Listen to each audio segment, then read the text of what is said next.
Assalamualaikum warahmatullahi wabarakatuh, pemirsa TVMO dan juga Sobat Unggul TV UMJ.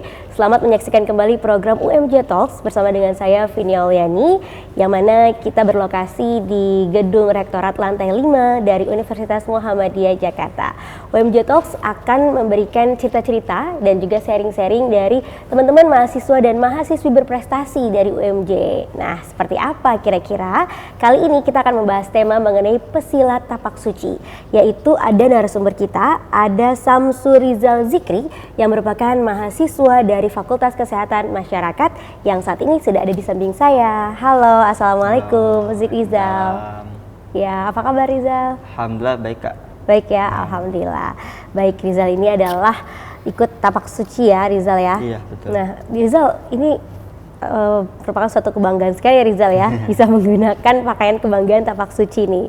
Rizal boleh cerita, ini Rizal awal mulanya mulai menekuni tapak suci itu tuh dari kapan? Kalau untuk ikut tapak suci sebenarnya dari waktu saya di pondok sih, waktu saya masih di Jogja. Iya. Itu kan kayak waktu SMP itu masih diwajibin. Bukan wajib sih, wajib dalam artian tuh kayak ada nilainya lah, nilai wajibnya. Sementara ada ekskulnya juga. Nah itu kan wajib itu kayak tertarik aja gitu, wah seru nih, akhirnya ikut ekskulnya. Terus lama-lama ya keterusan Sampai sekarang ya? Iya. Oke, nah ini kamu kan tapak suci itu kan bajunya merah, terus ada kuning-kuningnya. Berarti ini kamu sabuknya sabuk kuning ya? Iya. Itu kalau sabuk kuning ini tingkatan keberapa sih itu dari tapak suci, bisa dijelaskan? Kalau untuk tingkatan kuning sih sebenarnya paling bawah ya, kuning. Jadi paling bawah tuh kuning, terus biru atau disebut kader, terus ada naik lagi hitam atau disebut pendekar. Nah setiap sabuk itu masing-masing ada 4 tingkatan, 4 melati disebutnya. Jadi sabuk kuning melati 1, melati 2, melati 3, melati 4, baru biru atau kader, melati 1, melati 2, melati 3, melati 4, baru setelah itu pendekar. Pendekar, oke. Nah, ada berapa jurus tuh yang kamu pelajarin? Banyak sih jurusnya. Kamu nih dari sekian banyak jurus tapak suci, kamu fokusnya di mana? Kalau untuk jurus sih sebenarnya saya nggak terlalu ngikutin materinya gitu. Saya lebih fokus ke tandingnya, kayak fisiknya gimana, lebih latih fisik sebenarnya untuk persiapan pertandingan daripada ngapalin materi. Sebenarnya saya juga kurang gitu dalam ngapal materi. Tapi biasanya suka ada ya dikasih jurus-jurusnya, misalnya gaya tapak suci apa gitu. Setiap ujian kenaikan tingkat pasti dikasih materi. Dikasih materi ya? Iya. Ujiannya juga ngapalin materi itu. Ngapalin materi itu, iya. Latihan fisiknya seperti apa sih? Misalnya persiapannya kan tadi, apalagi kalau untuk tanding ya, itu kan fisiknya harus kuat gitu. Itu berpengaruh memang ya? Iya, sangat ya.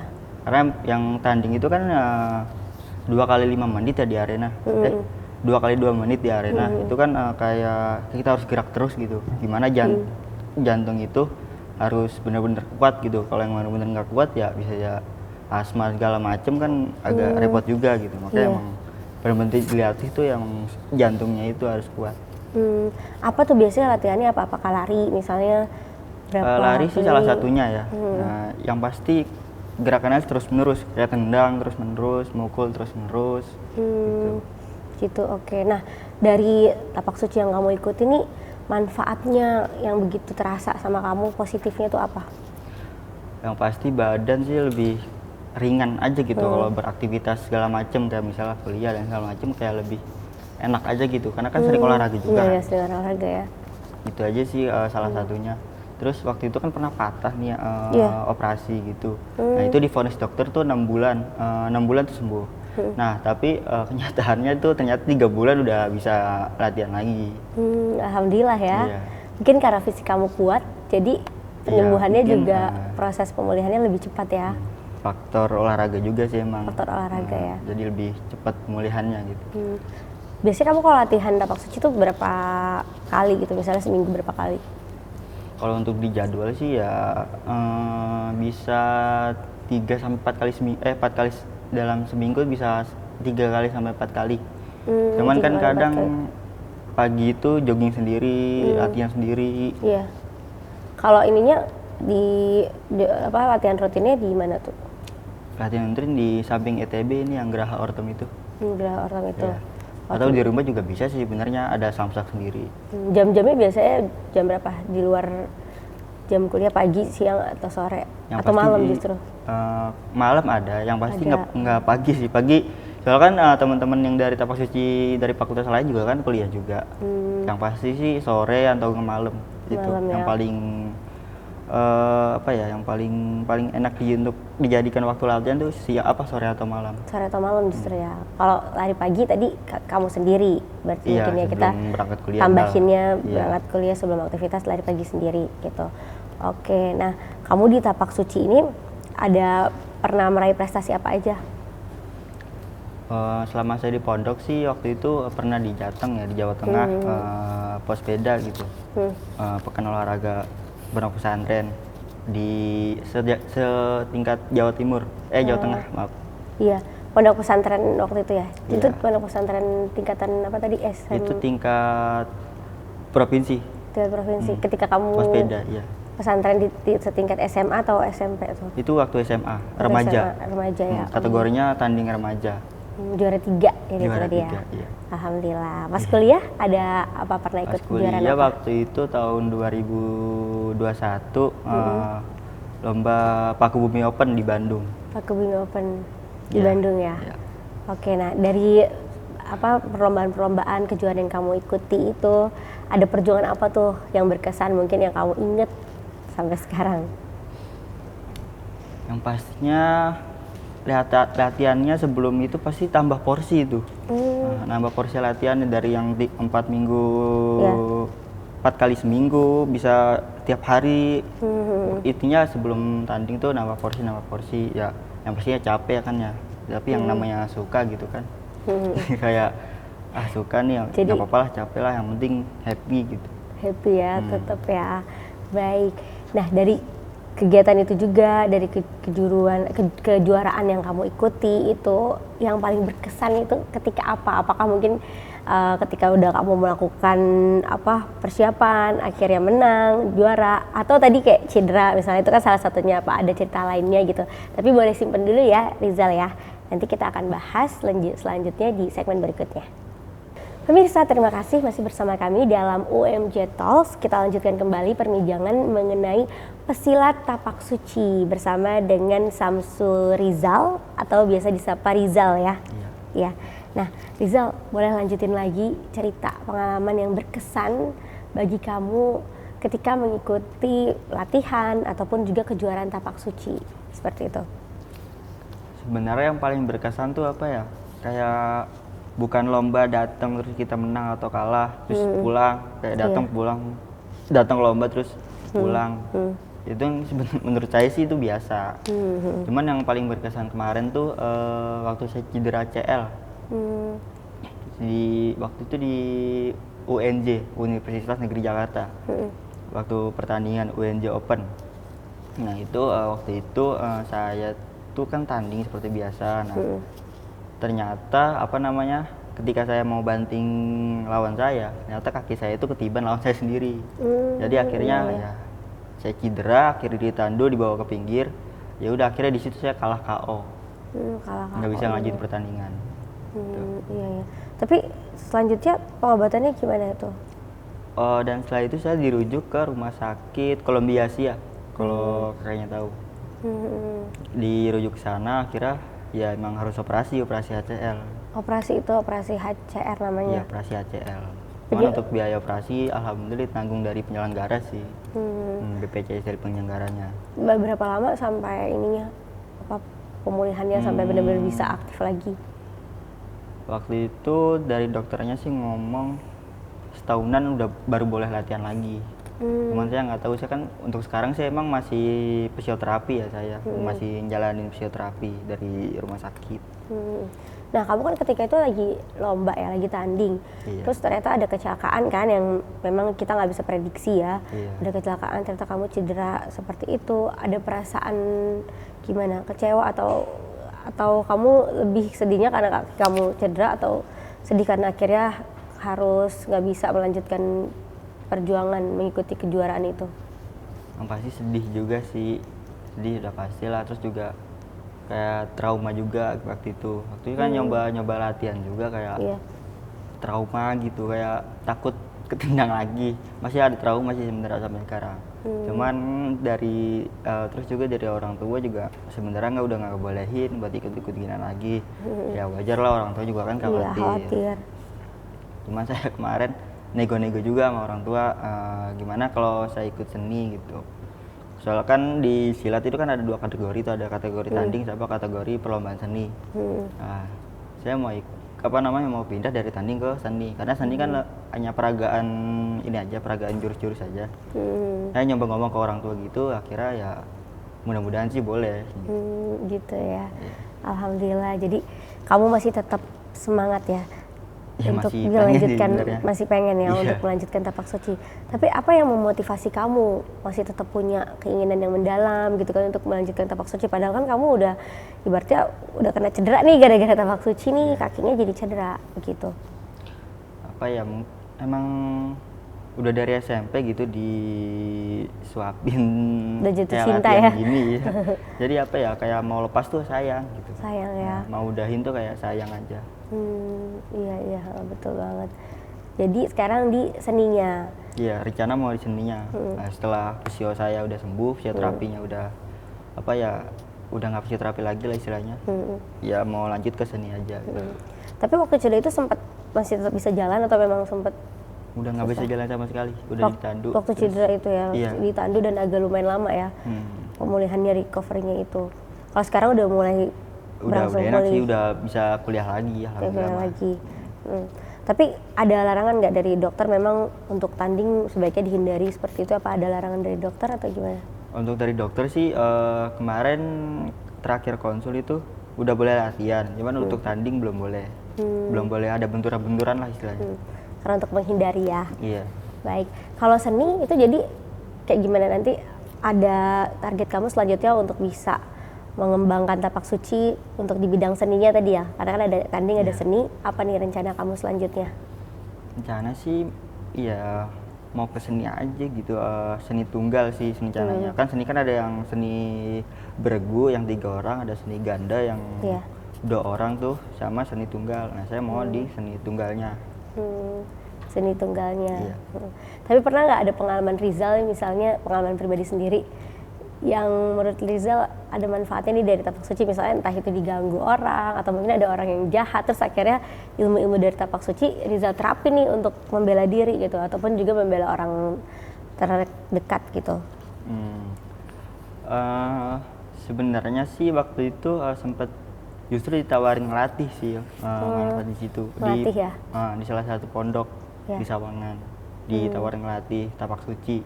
Cuman karena saya takut bentrok sama waktu kuliah, jadi saya nggak terima tawaran dulu. Takut bentrok aja gitu, takut nggak bisa ke-handle. Soal nggak bisa ke-handle, jadi disimpan dulu ya. Iya. Mungkin sekarang pemulihan dulu Iya. sampai benar-benar total pulih. Tapi sembari berjalannya proses itu, Rizal tetap aktif di bidang seninya tadi ya, Iya. seni tapak suci ya. Iya, oke. Ada kejuaraan nanti dalam waktu dekat untuk seninya nanti Rizal, seni Untuk tapak suci? info saya kurang tahu deh untuk perlombaan. Belum ya. Belum, mungkin dekat-dekat ini saya belum tahu. Tapi latihan tetap berjalan ya? Latihan tetap berjalan ya. Oke, nah Rizal ini hebat sekali ya, karena walaupun sempat mengalami ada pengalaman tidak kurang mengenakan begitu ya, tapi tetap semangat dan tetap konsisten ya Rizal ya untuk bisa mendalami tapak suci itu, karena juga tadi udah seneng dari Udah dari kecil ya, SMP, dari SMP, SMA, terus sekarang lanjut lagi. Nah Rizal, kita juga pengen tahu nih, Rizal bagi waktunya gimana dengan kuliah, juga latihan tapak suci, dan juga terus menjaga semangat Rizal ini tetap on gitu, tetap tinggi. Tapi boleh simpen dulu Rizal, karena kita akan kembali lanjut membahasnya, tapi kita simak dulu yang mau lewat berikut ini. Pemirsa dan juga Sobat Unggul TV UMJ, kembali lagi bersama kami dalam UMJ Talks. Kita lanjutkan kembali bincang-bincang, ngobrol-ngobrol dengan Rizal, silat dari tapak suci. Nah, Rizal ini juga masih aktif berkuliah di UMJ. Semester berapa sekarang Rizal? Semester 5. Semester 5 ya? Iya. Nah, berarti ini lagi mulai banyak-banyaknya tugas juga ya, lumayan ya. Iya. Nah Rizal, kamu selain tapak suci ada ikut ini juga kegiatan kemahasiswaan lainnya? Kalau untuk organisasi saya ikut di IMM. IMM ya, organisasi kemahasiswaan IMM. Iya. Nah berarti bagi waktunya gimana tuh Rizal biar masih tetap bisa kepegang semuanya? Yang pasti yang diutamakan ya diprioritasin sih sebenarnya kuliah ya sebenarnya. Betul, iya. Kuliah. Terus untuk bagi waktunya gimana? Untuk latihan tapak suci itu sendiri kan tadi sore atau malam gitu. Nah, untuk IMM sendiri itu kan apa insidental kayak fleksibel lah, bisa kapan aja kalau untuk IMM keorganisasian mah gitu. Iya betul. Saya yang prioritasin tetap kuliah sih kalau saya. Jadi prioritasnya memang kuliah dulu. Ada tugas-tugas juga itu yang diutamain dulu ya, baru yang lain-lainnya. Baik. Nah Rizal selama kuliah di UMJ ini boleh cerita juga dong keseruan kuliah di UMJ seperti apa? Apa yang berkesan dari UMJ ini menurut Rizal? Apakah dari tapak sucinya, IMM-nya, atau dari dosennya gitu? Yang pasti suka duka sih ada gitu. Dosen yang gak enak pun juga ada. Iya. Yang paling berkesan sih ya bisa ngumpul sama temen-temen gitu. Banyak relasinya dari IMM maupun tapak suci juga pasti banyak orang lah, banyak temen-temen yang bisa ngajarin gitu gimana sih kehidupan ini, gimana sih caranya ini itu gitu. Betul ya. Nah terkait dengan dinamika perkuliahan gitu ya, itu ketika kamu mengalami cedera gitu kan, kamu sempat berpengaruh nggak ke akademik kamu? Untuk awal-awal sih berpengaruh banget. Soalnya kan awal-awal itu kayak nggak bisa kemana-mana gitu di rumah sakit. Di rumah sakit aja 10 hari pasca operasi. Kayak susah lah kuliah gimana, nggak datang, ditanyain terus sama dosen, walaupun diizin, kok nggak sembuh-sembuh gitu kan. Itu pengaruh banget, kayak alfa banyak banget, sakit banyak banget, tugas juga kan kayak tergantungin temen. Susah lah pokoknya pasca operasi waktu itu. Sempet down juga. Iya. Akhirnya kamu mulai harus bangkit, terutama juga dari sisi perkuliahannya kan itu yang utama kan ya. Iya. Gimana cara kamu ngejar ketinggalan juga karena sempet nggak masuk gitu ya? Nah, waktu itu saya cepat minta tugas sih sebenarnya, pengganti dari saya nggak masuk itu. Kan banyak banget tuh saya, bisa sebulan apa waktu itu saya nggak masuk gara-gara pasca operasi itu. Itu saya ganti dengan minta tugas dari dosen-dosen gitu. Pokoknya intinya saya kejar lah, saya tanya dosen ini gimana. Gitu, iya baik. Nah kira-kira hikmah apa sih yang bisa kamu ambil dari peristiwa yang sempat kamu alami? Gimana ya, down itu sih sebenarnya wajar lah orang kayak kena musibah terus down, pasti wajar. Tapi kayak nggak bisa terus gitu, terus kita dalam masalahan itu ya, yang pasti kita cari cara keluar dari zona itu, gimana caranya kita bangkit gitu. Iya, gimana caranya tetap lanjutkan berjuang, jangan menyerah ya, bangkit lagi ya. Luar biasa Rizal. Baik Rizal, harapan kamu juga untuk diri kamu sendiri, terutama dalam jangka dekat ini ataupun 5 tahun ke depan ini, termasuk juga untuk UMJ, seperti apa? Kalau untuk harapan saya sih yang penting bisa lulus cepat, yang pasti bisa sukses juga di bidang tapak suci maupun di kesehatan masyarakat sendiri, fakultas saya sendiri. Betul. Untuk UMJ sih harapan saya tuh semoga bisa jadi universitas favorit gitu di Indonesia, terutama di Muhammadiyah gitu, Universitas Muhammadiyah. Baik, Universitas Muhammadiyah favorit di Muhammadiyah khususnya ya. Iya. Universitas Muhammadiyah Jakarta ini. Iya, nah Rizal, kita ada game nih, kita main cepet-cepetan ya. Ada game tentang harapan nih. Iya. Rizal pilih, gamenya namanya Yuk Pilih nih. Rizal pilih mana nih, latihan tapak suci di gunung atau di Taman UAS? Di gunung. Di gunung. Kenapa tuh lebih suka di gunung? Karena di gunung tuh adrenalinnya, trek-treknya tuh lebih menantang. Lebih menantang ya. Kalau halaman luas kan kayak luas aja. Luas aja. Kosong. Pernah nggak latihan di gunung? Itu waktu ujian kenaikan tingkat kesana. Pernah ya. Jadi emang benar-benar mengalami langsung vibes-nya ya. Seru. Oke. Terus yang kedua, sukses borong medali tapi super sibuk atau sedikit medali tapi sukses juga nih di bidang lain? Sukses juga sukses di bidang lain, sedikit medali. Sedikit medali. Oke, jadi biar bisa banyak juga mengembangkan Iya. diri di bidang lainnya ya. Seenggaknya nggak soft skillnya banyak lah. Soft skillnya banyak ya. Oke. Rizal kalau boleh tahu moto hidupnya apa sih? Atau prinsip yang Rizal pegang teguh agar bisa tangguh nih seperti sekarang? Apa ya, intinya bermanfaat aja sih bagi orang lain gitu. Kalau kita hidup cuma sekedar hidup kan ya, hewan pun juga hidup gitu. Maksudnya apa ya, kita ini kan diciptain itu kan di Al-Quran kan butuh untuk menjadi khalifah di muka bumi ya.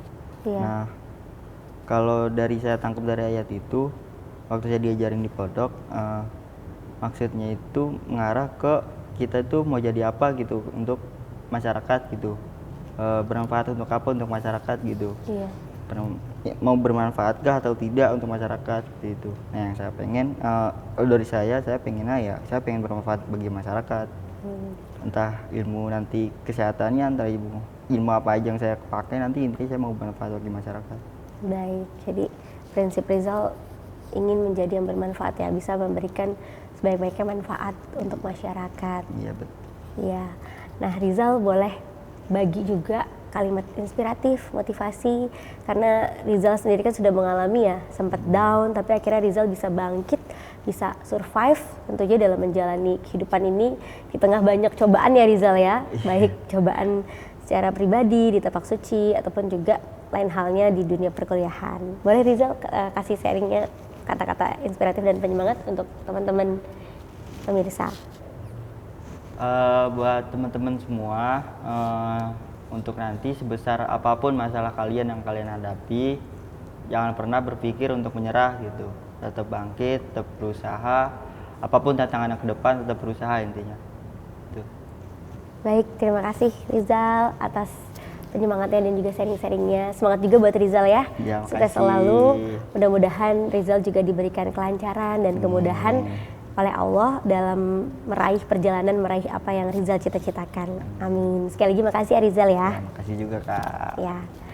Baik, pemirsa TVmu dan juga Sobat Unggul TV UMJ, tidak terasa kita sudah sampai di penghujung acara ini. Alhamdulillah tadi kita sudah mendengarkan sharing-sharing dan juga pelajaran serta penyemangat dari Rizal. Dan tiba waktunya saya Vini Auliani bersama dengan Rizal, juga seluruh kerabat kerja yang bertugas, kami mohon pamit undur diri. Jangan lupa untuk saksikan UMJ Talks di TV Muhammadiyah dan juga TV UMJ. Wassalamualaikum warahmatullahi wabarakatuh.